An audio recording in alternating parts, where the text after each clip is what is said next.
कसं आहे मटण? अरे आईने जाताना सांगितलं होतं खाशील तेव्हा रिॲक्शन व्हिडिओ शूट कर. हा आता अर्ध मटण संपलं. हा. मी खाण्यामध्ये इतका गुंग झालो, इतका जबरदस्त झालंय हो की मी अर्ध संपवलं आणि मग माझ्या लक्षात आलं की आपल्याला अरे, व्हिडिओ करायचा आईने आहे. सांगितलं होतं रिॲक्शन रेकॉर्ड कर, कसं हा. झालंय ते सांग. आता मी हा आता हा अर्धा खाऊन झालाय त्याचा, आता परत तो खाऊन दाखवतोय. खातो. मस्त. जबरदस्त. ही चव मी जर्मनीमध्ये 2 वर्ष मिस केली. हा याच्यासाठीच मी आलोय. आईने बनवलेलं जेवण जेवायला, बस अल्टिमेट सुख. येस, आईच्या हातचं. आईच्या हातचं मटण. नमस्कार मंडळी, श्री स्वामी समर्थ.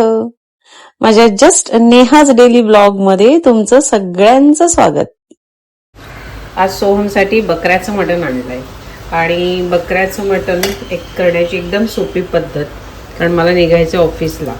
तर हे मी 2-3 पाण्यात हे स्वच्छ असं धुवून घेतलंय आणि आता मी असं कुकरमध्ये घालणार.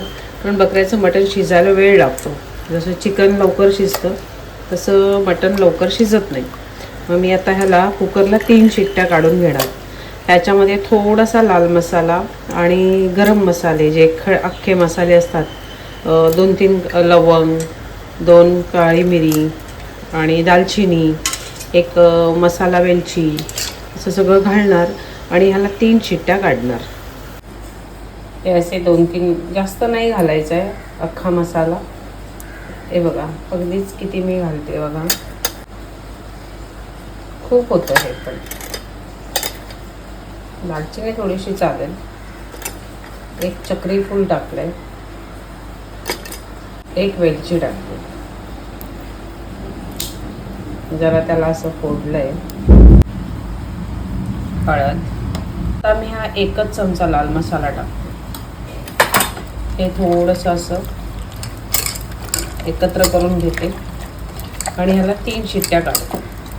तोपर्यंत इथे कांदा वगैरे स्वच्छ धुवून त्याला नंतर चिरून भाजून कांदा खोबऱ्याचं त्याचं वाटण तयार करते. तोपर्यंत याला 3 शिट्ट्या होऊन हा कुकर थंड होईल.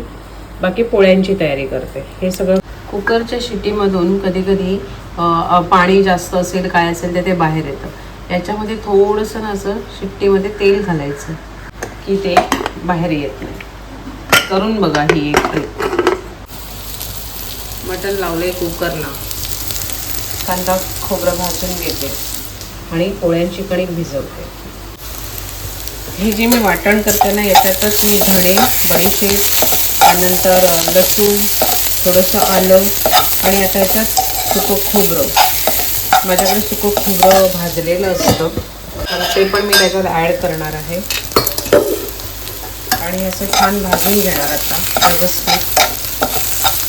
आणि याला मी आल्या लसणाची पेस्ट वेगळी नाही करत आहे, याच्यातच करते आणि बघा कशी फोडणी देते. त्यावेळेला ते मस्त छान भाजून निघतं आणि स्वयंपाकही झटपट होतो. ऑफिसला जायची घाई आहे थोडी, आज पाऊसही पडतोय आणि ऑफिसलाही जायचं आहे.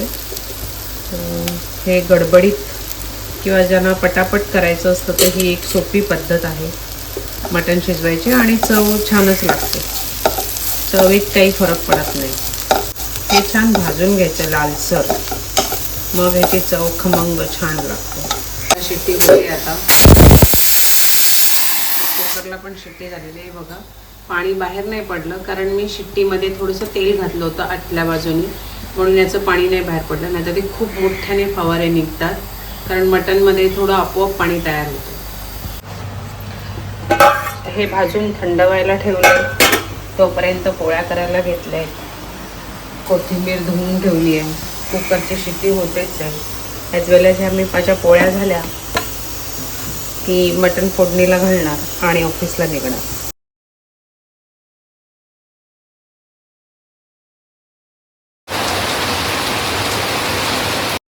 बघा तेल चांगलं तापलंय.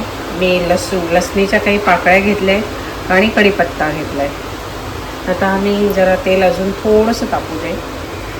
हे समोसा चरकन फोडणी वाजली पाहिजे तर मजा येते आणि चव पण भारी लागते. हे जे मी कांदा खोबरं वाटून ठेवलं आहे हे मी याच्यामध्ये त्याला छान आता तेलात भाजून घेणार. आता आम्ही कुकर उघडते.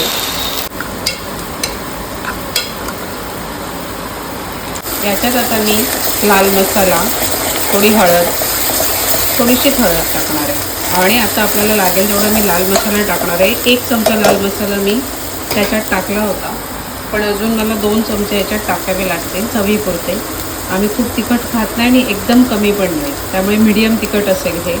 तुम्ही ज्या पद्धतीने कराल, तुम्हाला जसं तिखटाचं प्रमाण आवडेल त्या पद्धतीने तुम्ही त्याच्यात लाल मसाला घालू शकता. मी खूप गरम मसाला घालत नाही.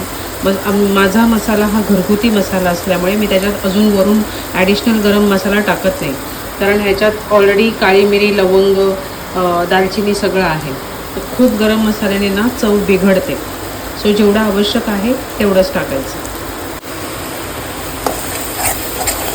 मी आता मसाला, हळद हे सगळं टाकलं आहे, अजून घेतलं आहे, तेल पण सुटलं आहे त्याला.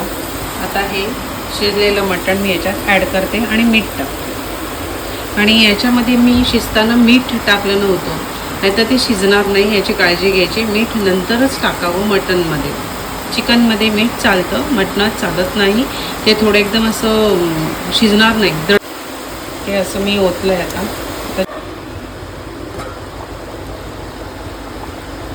कसा आला आहे रंग. आता अजून थोडा वेळ ना ह्याला झाकण ठेवूनच मी त्याला बारीक गॅसवर जरा शिजवते, म्हणजे त्याच्यात टाकलेलं कांदा खोबरं, मीठ असं छान त्याला मिळून येईल आणि चवीला पण चांगलं लागेल. सोहमला तिकडे जर्मनीमध्ये मटण खायला मिळत नाही, म्हणून त्याच्यासाठी ही खास त्याच्या आवडीची रेसिपी मी बनवते. हे बघ सोहम, आता हे मटण रेडी आहे. तू ढवळून बघ, बरोबर आहे ना, ग्रेव्ही वगैरे. आता हे रेडी आहे. मी ऑफिसला चालले. तू दुपारी जरा जेवशील त्यावेळेला रिव्ह्यू बनवायचा एक. कळलं का? चल. जबरदस्त आहे ना, फास्ट छान येतोय ना. हा मस्त, खूप सोपी पद्धत मी सांगितलेली आहे. बघूया, चला ऑफिसला जाऊया. आता फक्त बनणार आहे 1 महिनाभर आईच्या हातचं, पण सोहमच्या आवडीचं. तर हा होता माझा आजचा vlog. Please like, share, comment and subscribe to. भेटूया पुढच्या व्लॉगमध्ये. थँक्यू.